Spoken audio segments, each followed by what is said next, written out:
Hi, I'm Alison from Alison's Astrology, and I'm talking to you today about the astrology of the week from the 29th of September until the following Saturday. So whenever that is, October. And the first thing I just wanted to mention really was that this is this has been a bit of a roller coaster for me, so I don't know how it's been for you. This period between eclipses I mentioned before is like time speeded up. You know, it can be very intense, with the full moon eclipse on the 25th.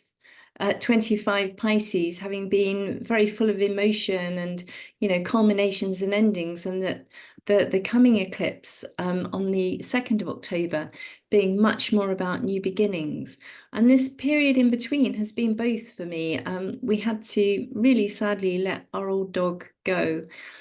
He was suffering and it was the best thing, but it doesn't stop it from being very painful. And oddly, though, just the day before, some neighbours brought round some kittens that they had found in the dustbin. I mean, can you imagine who puts kittens in a dustbin? 10-day-old kittens that we've been sort of trying to feed and rear. So we'll see how that goes. But it's been very much this ending and beginning theme, which it is completely fitting with the eclipses. So let's have a look at the transits. So Sunday this week, we've got a lovely trine actually between Mars and Saturn. So Mars in Cancer is about family, it's about the past, but it's also about our drive to connect to those things, you know, to be part of something, to be part of a tribe. And with Saturn, that's harmonious, you know, and maybe Saturn could represent a father figure or something like that, you know, something from the past, or something from the family that's come back into your life. Or it could represent in Pisces dreams, you know, dreams that you're now connecting to, that you spent time with before, or even maybe a place that you've gone back to. So all those things. And there is Venus in the mix, so relationships as well, and some depth in that lovely lovely Sunday sort of trine there. Moving on to Monday. Monday's interesting because we have the beginnings of the formation that's going to form the eclipse. So Mercury is involved in this eclipse, which is the sun and moon together creating a new moon. And what happens is that the moon comes in between the earth and the sun, blocks out the light. But Mercury is first passing across both of them. And what it does is it actually, first of all, goes straight to the heart of the sun. So this is called a Cazimi moment. And it happens a few times a year with all the planets when they connect with the sun. And with Mercury, it's normally associated with some kind of breakthrough, you know, because it's about communication. So it's a connection between, you know, who you are deep down and suddenly your thought processes, and in the sign of Libra, perhaps relationship, you realize something about your relationships, something about judgment or a decision that you need to make. Those are all Libra things. Or maybe your values as well, that you've been connected with in Libra somehow. Peace, justice, all those sorts of themes might come into that Mercury Cazimi. And then we move on to the 2nd of October, Wednesday, when we get that new moon eclipse, that important supercharged new moon, which is perhaps to do with new beginnings in some realm of your life. So wherever that 10 degrees of Libra falls, that could be really important for you. So check out the houses, look perhaps on astro.com to get your birth chart up. So it happens actually in the evening in the UK and Europe, where I am, 1949. So that's about 10 to 8 in the UK, 10 to 9 in France, where I live.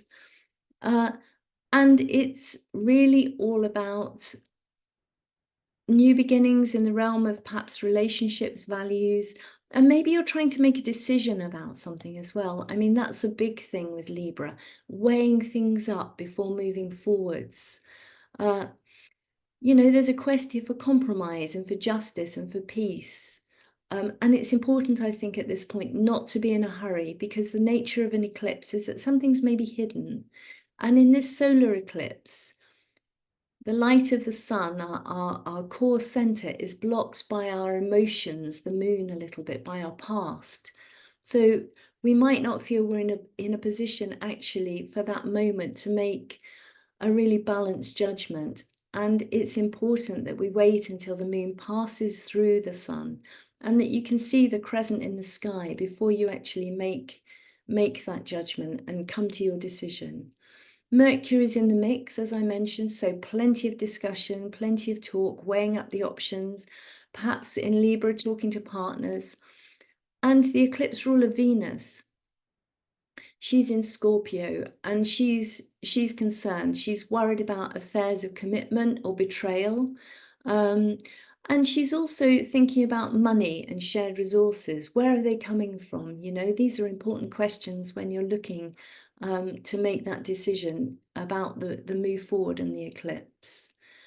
So definitely waiting for the moon to appear in that eastern sky before you set your intentions for moving forward and make your judgment. And then as we move through the week, things calm down a little bit. But on Friday, we've got a really lovely trine between, that's a really nice harmonious, a lovely harmonious connection between Saturn and Venus. So perhaps at that point, our relationships and our values are connecting with our emotions. And that might indeed be the moment when you decide to make some kind of decision, or you can see the way forward. Because you know, at that point, the little crescent moon should be appearing in the sky, and that's really the time to think, okay, how are we going to do it? What's going to happen? So a lot going on this week, and a lot to be building on, really, you know, and a lot of emotion involved as well as rational judgment, because lots of planets in water, which are to do with feeling. And then there's this Libra, a Libra eclipse, which is to do with taking a step back and thinking rationally about things. Yeah, and that's what we all need to do, really. And that's certainly true in the wider world. So we'll see how that plays out there too. But let me know how it goes in your lives. I'd be really interested to find out. So check out the comments, and, you know, let me know if you can. Thank you very much. That's great. See you next week, when we've got a slightly less potent week, but we have still some interesting astrology happening. So see you then. Bye-bye.